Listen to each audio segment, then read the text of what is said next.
आज हम सीखेंगे इंटीग्रेशन के कुछ शॉर्ट ट्रिक्स। ओके, तो इंटीग्रेशन का अगर आपको इंटीग्रेशन का बेस पता है तभी आप ये वीडियो देखें, क्योंकि इसके लिए आपको कुछ इंटीग्रेशन के बेसिक फार्मूलाज आपको पता होना चाहिए, तभी आप क्या शॉर्ट ट्रिक में पहुंच पाएंगे और शॉर्ट ट्रिक को समझ पाएंगे।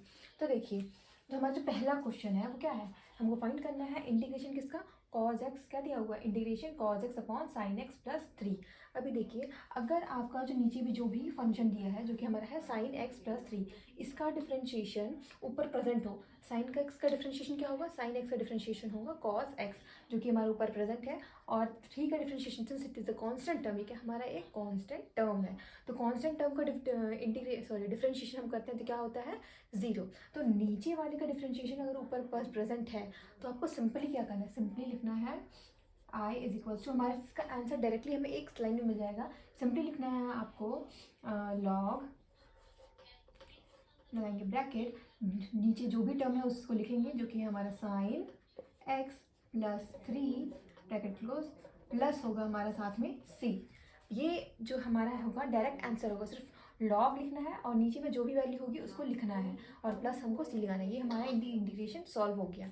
ये कंडीशन कब के लिए है, ये कंडीशन तब के लिए है जब भी हमारा नीचे जो भी वैल्यू होगा या जो भी फंक्शन होगा उसका जो डिफरेंशिएशन है ऊपर प्रेजेंट होगा, तब हमको डायरेक्टली लॉग लगाना है, नीचे वाली फंक्शन लिखना और प्लस साथ में सी तो हमारा हमेशा रहता ही है।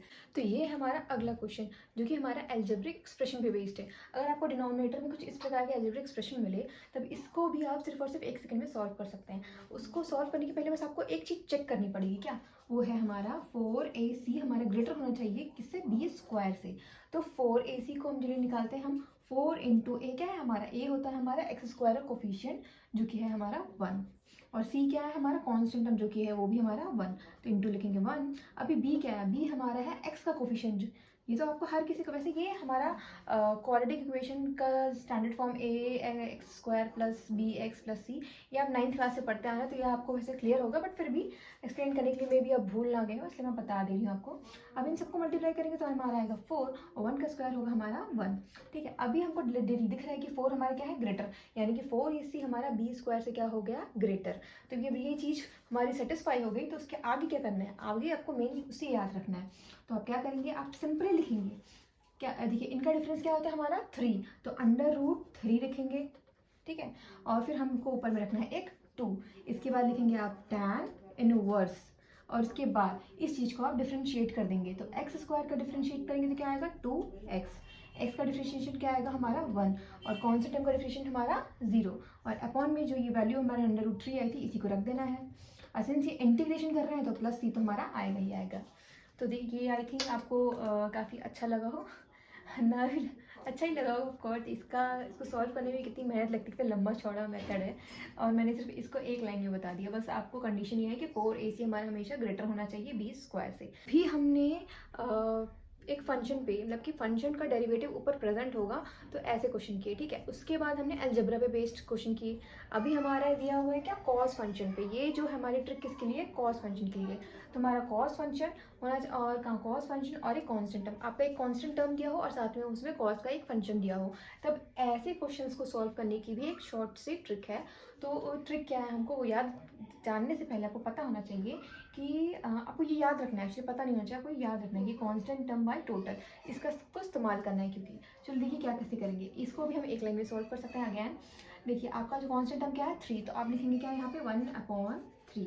इसको लिखने के बाद आप लगाएंगे ब्रैकेट, इसके बाद क्या लिखेंगे, अब आपको लिखना है अंडर कांस्टेंट टर्म जो कि हमारा 3 और क्या है टोटल, यानी कि ये 3 प्लस होगा हमारा साथ में 2, तो 3 + 2 हो जाएगा हमारा क्या 5। इसके बाद लिखेंगे आप tan इनवर्स, फिर लगाएंगे आप ब्रैकेट, इसके बाद लिखेंगे हम क्या tan फंक्शन लिखने के बाद tan फंक्शन लिखने के पहले आपको ये जो टर्म है √3/5, इसको आपको वापस लिखना है √3/5। इसके बाद आप लिखेंगे tan x, ब्रैकेट करेंगे क्लोज, और सिंस इंटीग्रेशन है तो प्लस सी तो होगा ही होगा। तो चलिए मैं दोबारा समझा देती हूँ। यहाँ पे जो हमारा कांस्टेंट टर्म होगा उसको अपॉन में लिखेंगे 1/3 हमने लिखा। इसके बाद इन दोनों को हमने प्लस या 3 प्लस साथ में इसके साथ जो भी नंबर होगा उसको प्लस करेंगे तो हमको मिल जाएगा हमारा कांस्टेंट बाई टोटल जो कि √3/5।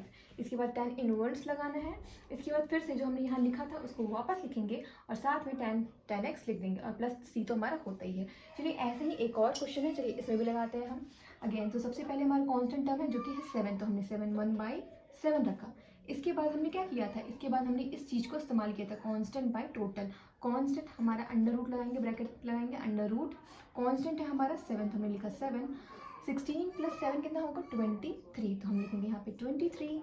इसके बाद हम इनको रखना है tan inverse and then bracket लगाना है। ब्रैकेट के अंदर मैं यहाँ लिख देती हूँ मैं tan, और अब यहाँ पे हमको फिर से वापस 7/23 लिखेंगे। फिर उसके बाद लिखेंगे tan x, ब्रैकेट क्लोज हो जाएगा और साथ में प्लस c। तो ये जो ट्रिक थी हमारी थी कॉस फंक्शन के लिए। इसके बाद हमारा आता है साइन फंक्शन के लिए। तो साइन फंक्शन के लिए भी ना सारी चीज़ सेम है, बस ये जो कांस्टेंट बाय टोटल है ये रिवर्स हो जाएगा, टोटल बाय क्या हो जाएगा हमारा कांस्टेंट हो जाएगा। तो पढ़ा cos function, constant plus cos function. अब हम पढ़ेंगे कांस्टेंट प्लस साइन फंक्शन। तो जब कांस्टेंट प्लस कॉस फंक्शन था तब हमारा था कांस्टेंट अपॉन टोटल। इस बार उसका क्या है साइन फंक्शन है, तो उसका हम उल्टा लेंगे जो कि हो जाएगा हमारा टोटल बाय कांस्टेंट। तो अगेन ये पूरा का पूरा जो प्रोसीजर है वो सेम टू सेम है, जैसे हमने कॉस में किया था सेम टू सेम हमको करना है, बस हमको बस इस चीज़ को रिवर्स कर देना है। तो वहाँ पे हमारा क्या रहेगा, वहाँ पे हमारा था क्या कांस्टेंट फंक्शन जो था उसको हम 1 अपॉन में कांस्टेंट फंक्शन लिखते थे। अब हम क्या लिखेंगे, कांस्टेंट की जगह हम टोटल लिखेंगे, तो 6 + 4 हो जाएगा हमारा 10। इसके बाद हम लगाएंगे ब्रैकेट, फिर लिखेंगे अंडर रूट, टोटल क्या है हमारा, टोटल है हमारा 10। ओके फाइन, यहाँ पे इसको सिंप्लीफाई कर लेंगे अपन, ये टोटल हमारा 10 है, अपॉन में क्या होगा हमारा कांस्टेंट फंक्शन जो कि है 6। इसको कैंसिल करेंगे तो 5/3 आ जाएगा, तो यहाँ लिखेंगे हम 5/3। इसके बाद क्या लगाते हैं, इसके बाद हम लिखते हैं tan इनवर्स, फिर लगाएंगे ब्रैकेट और यही चीज़ को फिर यहाँ भी लिख देना है, तो √5/3 हो जाएगा। देन लिखेंगे हम tan x, ब्रैकेट किया क्लोज और प्लस c, तो हमारा होता ही है। तो कॉस फंक्शन जैसा था सेम टू सेम वही वैसा ही है, बस वहाँ पे कांस्टेंट फंक्शन था, अपॉन में क्या था कांस्टेंट फंक्शन। तो हम यहाँ पे क्या लिख दें, कांस्टेंट की जगह टोटल लिखेंगे और यहाँ पे ये क्या हो जाता है टोटल अपॉन कांस्टेंट हो जाता है। वहाँ पे हमारे क्या था कांस्टेंट बाय टोटल। सेम ये क्वेश्चन वैसे ही है, इस पर भी ट्राई करते हैं। तो अगेन हमको क्या लिखना है, इसका टोटल 36 + 10 क्या हो जाएगा हमारा, 36 + 10 हो जाएगा 46, तो हम लिखेंगे 1/46। इसके बाद हमको अंडर रूट भी करना है, तो हमारा क्या होगा